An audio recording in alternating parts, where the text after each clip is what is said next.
I'm Joanna Small, the Public Information Officer for the Commerce City Police Department. It's Monday, December 16th, and these are your weekend high or low lights, depending on how you look at them. This is essentially our video blotter where we give you a rundown of the most significant incidents your CCPD patrol officers responded to over the weekend. But we always like to start these off with a few fast facts. We answered 272 calls for service and made 16 traffic stops. That's just on Saturday and Sunday. Now, here are those highlights in chronological order. Overnight into Friday, officers were called to an unwanted party in the 11,200 block of Lima Street.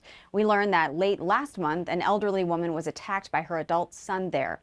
She had documented the incident by taking pictures of her injuries. Now, she didn't call 911 at the time of the crime because the suspect had prevented her from doing so. He was taken into custody at the scene and is facing charges for obstruction of telephone services, crimes against an at-risk or elderly adult because the victim is 84 years old, and third-degree assault. On Friday night, officers were called to take a report regarding a robbery that occurred near the King Soopers on East 62nd Avenue. The victim told us an unknown man had approached him behind the store, pulled out a gun, and stolen his belongings. He said the suspect was a skinny white male with a backpack around his neck from which he drew a revolver.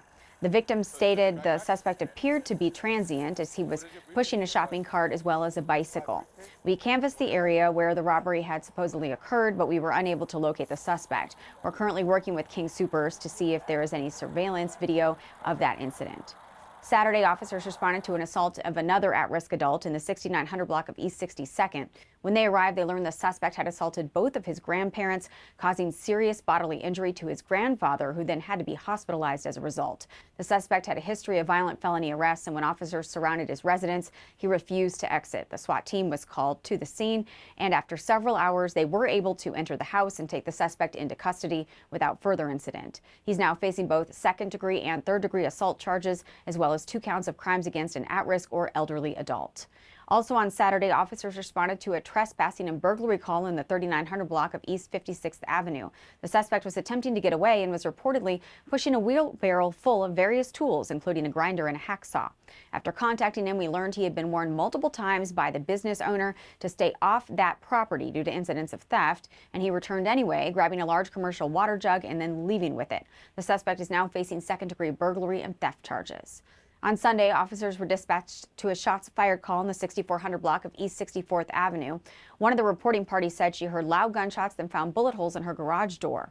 We also received an alert from our gunfire detection technology that logged 13 shots fired. On scene, we found at least 1 car that had also been struck by a bullet.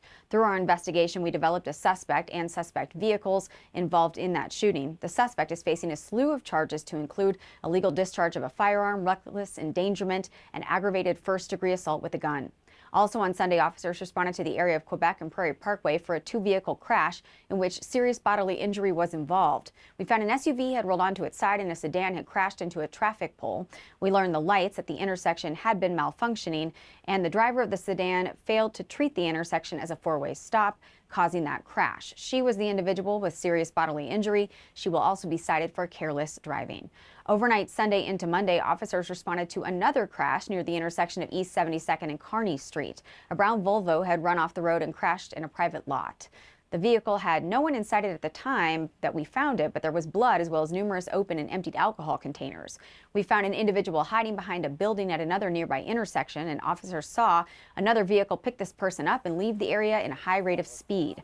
Officers quickly conducted a traffic stop at Highway 2 and East 69th. We discovered a person in the back seat with blood on his face and hands, exhibiting signs of intoxication. He at first claimed he had been attacked, but then later admitted he was involved in that crash.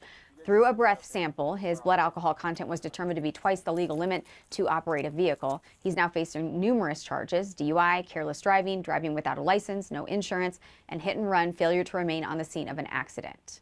That's all for now. We'll see you next time. Have a safer week, Commerce City, and remember, if you need us, we are always just minutes away.